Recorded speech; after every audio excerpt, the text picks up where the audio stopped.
Ladies and gentlemen, welcome to PPV BreakDown. My name is John Basilio, and today we have the great one, the big one of the year, the greatest show of every year. It's our WrestleMania. No, wait. It is WrestleMania 31 to be exact. Not sure why they're not calling it WrestleMania 31, but Vince McMahon and his kooky ideas.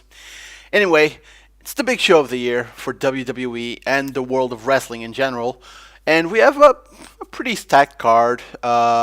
Some people might have some doubts about the main events that might have subsided since some announcements were made, but we'll get to the main event. We'll talk about it, but we have to start with the beginning. And surprisingly, we have two matches on the kickoff show.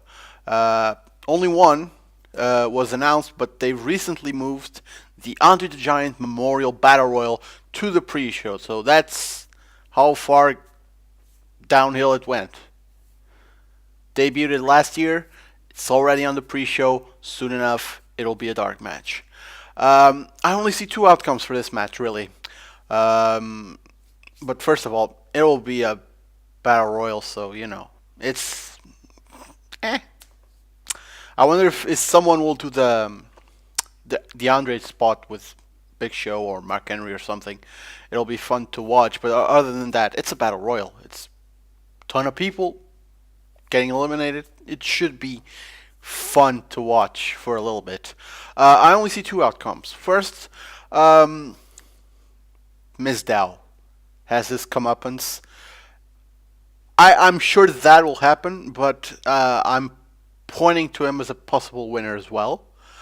Or we have that little what to call it, that surprise element in the NXT superstar who will be entered into the match. Now, this isn't being recorded at a time where that announcement has been made, so if you already know who it is, my opinion is it's going to be Adrian Neville. And if it is Adrian Neville, I'm pretty sure that's going to be his debut.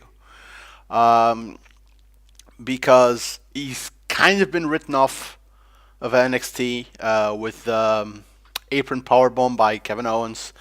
So that might be him being written off NXT, and the next step being taken for him to become a main roster member. So if this is the case, using this Battle Royal to launch a new superstar, it would be pretty cool.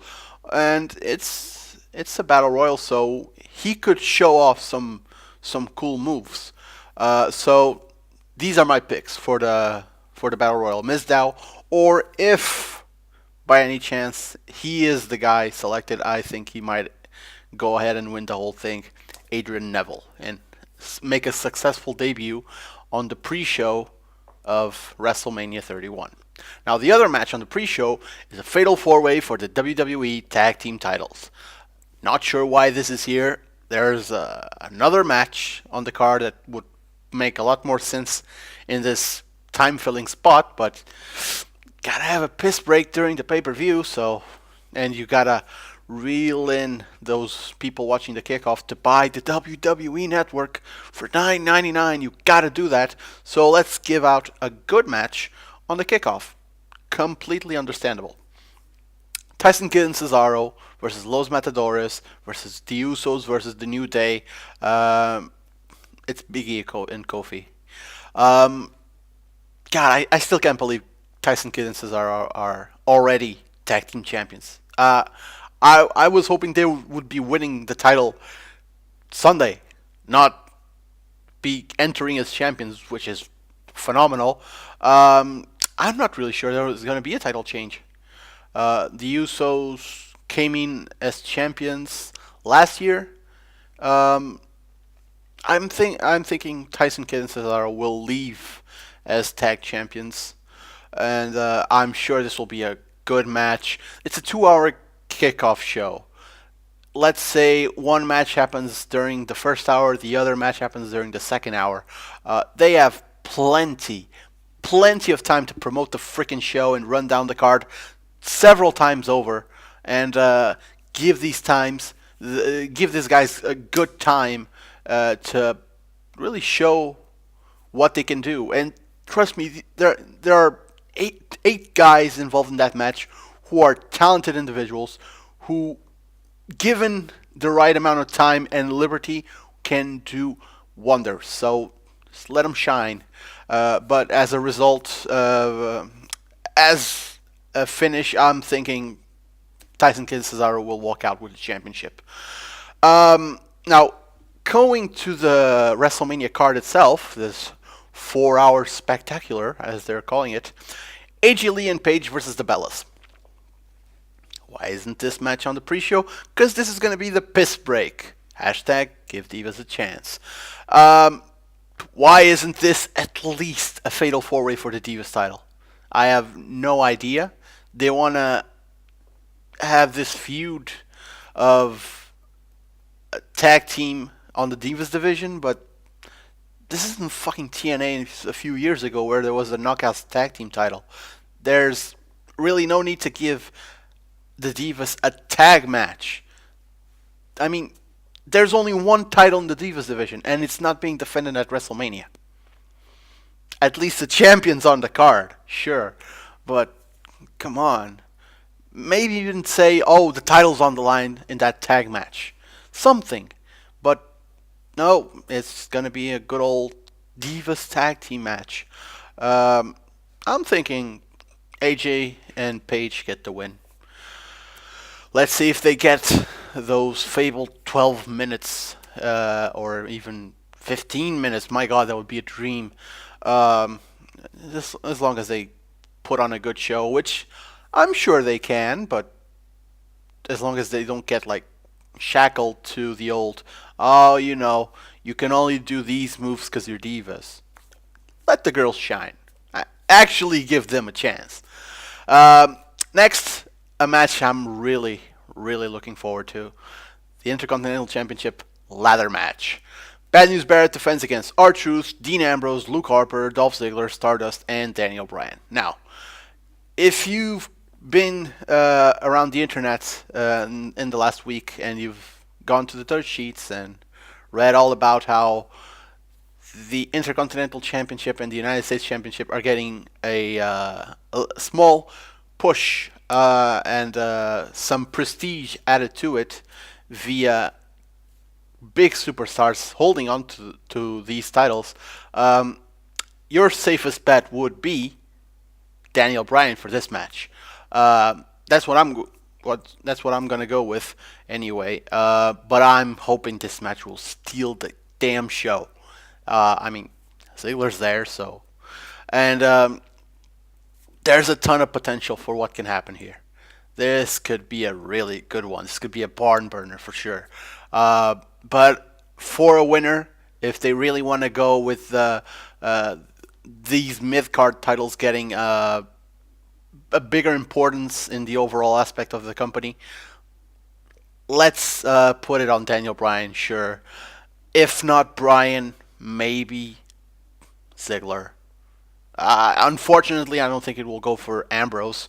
Now, I might actually add Sheamus to this match. It's been rumored he might come back and join this match, but I don't think he'll win. If he does come back, I might actually go out and guess if Sheamus comes back, it's not Daniel Bryan who's going to walk out as the champion, because they will probably feud, which would suck. Because that's not where I want to see Bryan. But expect a great match, probably one of the big matches of the whole show, so that's going to be great. Next up, Orton versus Rollins. Now, I'm all fine and dandy with this match, but I only see Rollins coming out on top, even if it's in a shady way, because if Rollins doesn't come out on top, it's going to be really hard to see him cash in later, if that does happen.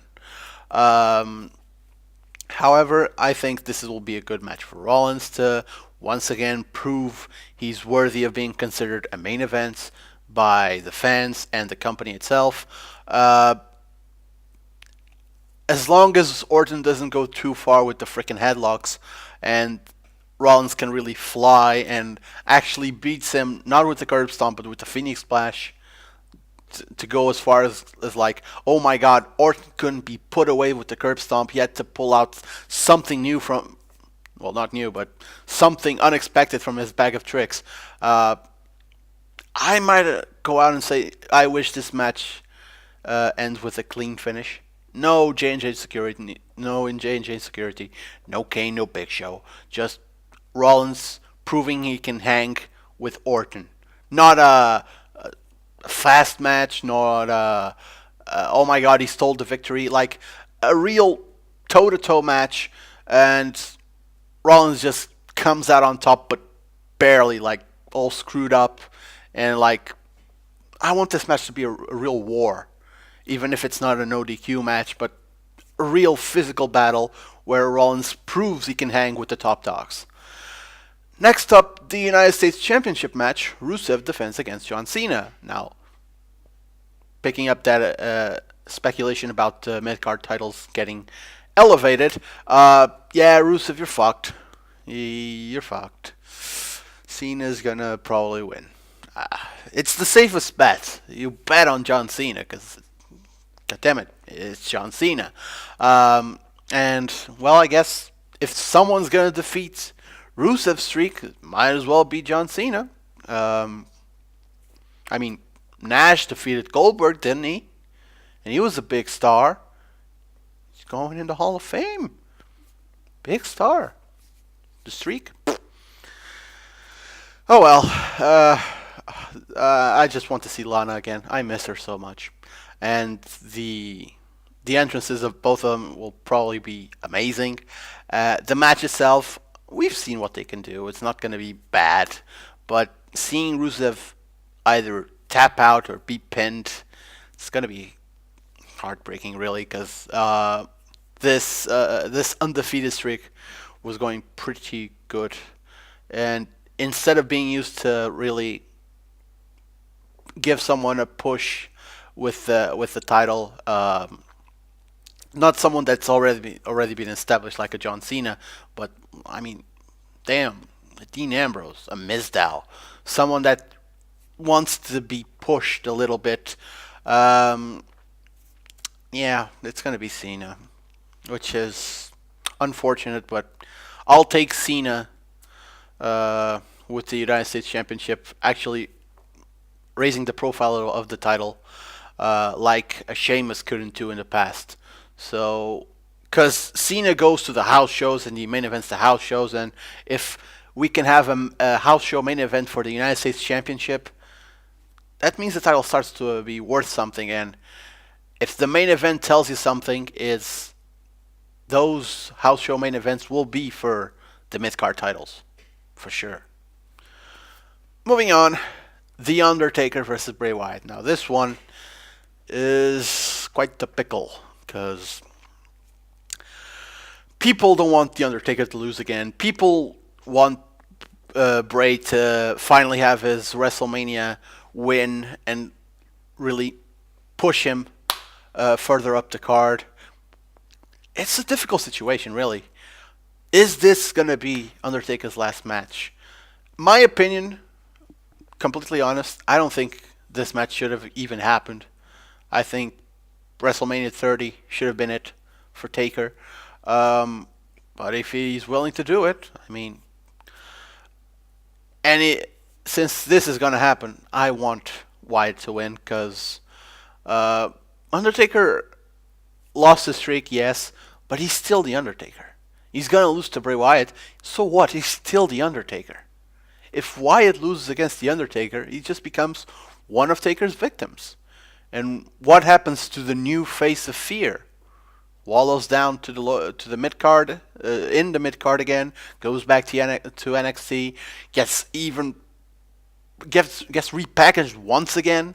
I mean, Jesus Christ, no. I think this very clearly needs to be Bray's night, and this will solidify Bray Wyatt as the new dark entity in WWE, a sort of how to put it. He'll be the one who'll have Taker's job of being that mystical force in the WWE, sort of. He'll be that guy.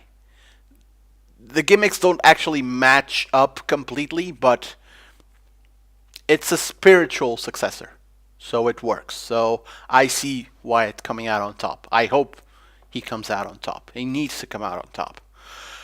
Next up, Sting versus Triple H.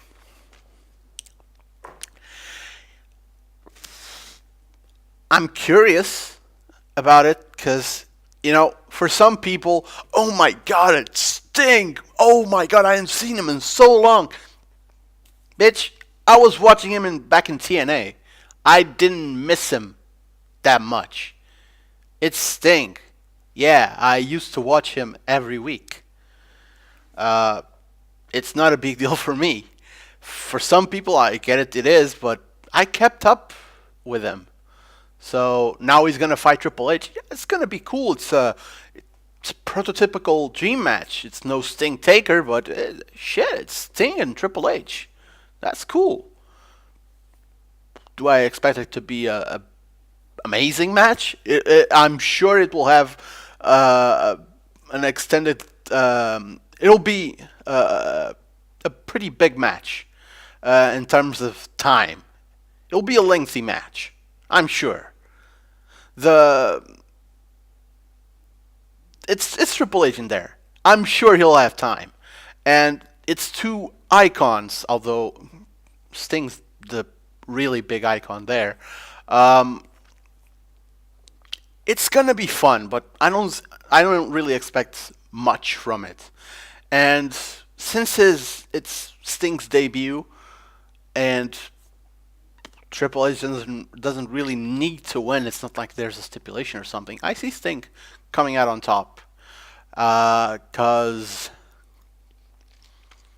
and this isn't the actual order of the card, but next up we have the main event for the WWE World Heavyweight Championship. Brock Lesnar defends against Roman Reigns. Now,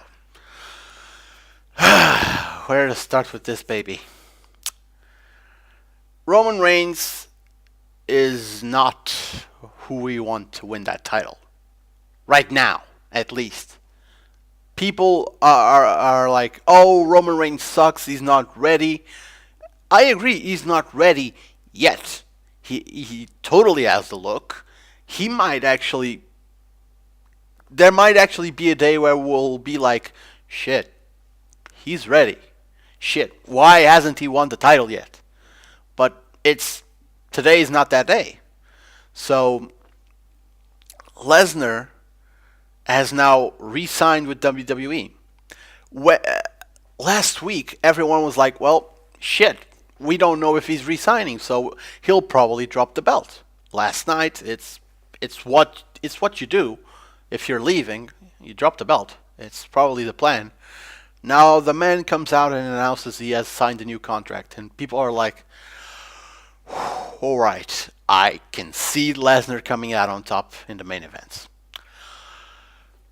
But that's his own problem as well, because a lot of people are like, I don't want Lesnar as champion because he's always not there. He comes out at every blue moon and does, a squash on someone, and then he's the reigning, defending WWE World Heavyweight Champion. The only upside to having Lesnar as champion is Paul Heyman. And that's the best thing about him re-signing for 3 years. Heyman's going to have to be there. And that's amazing. And I want more Heyman on my television. But as for the match, I'm sure it will be great. It's the main event. I'm sure they will go to great lengths to make both men look amazing. I'm not even really concerned about a cash-in. I think Brock Lesnar will come out on top. Hopefully, if you had asked me last week, I would have said Roman Reigns for sure.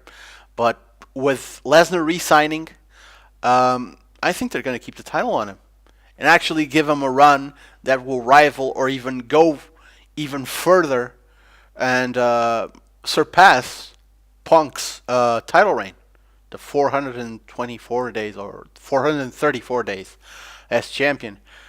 I think he'll actually do it.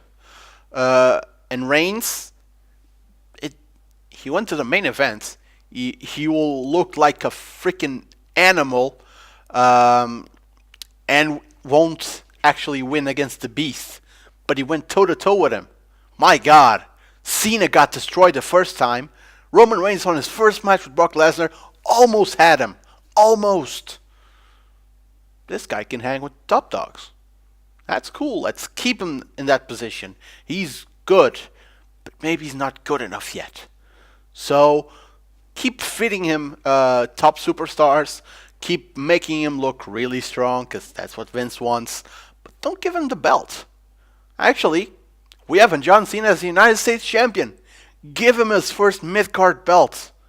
Make him go against Cena. Make him go against, the winner of the Intercontinental Championship match. Be it Bryan, be it fucking Stardust, whatever.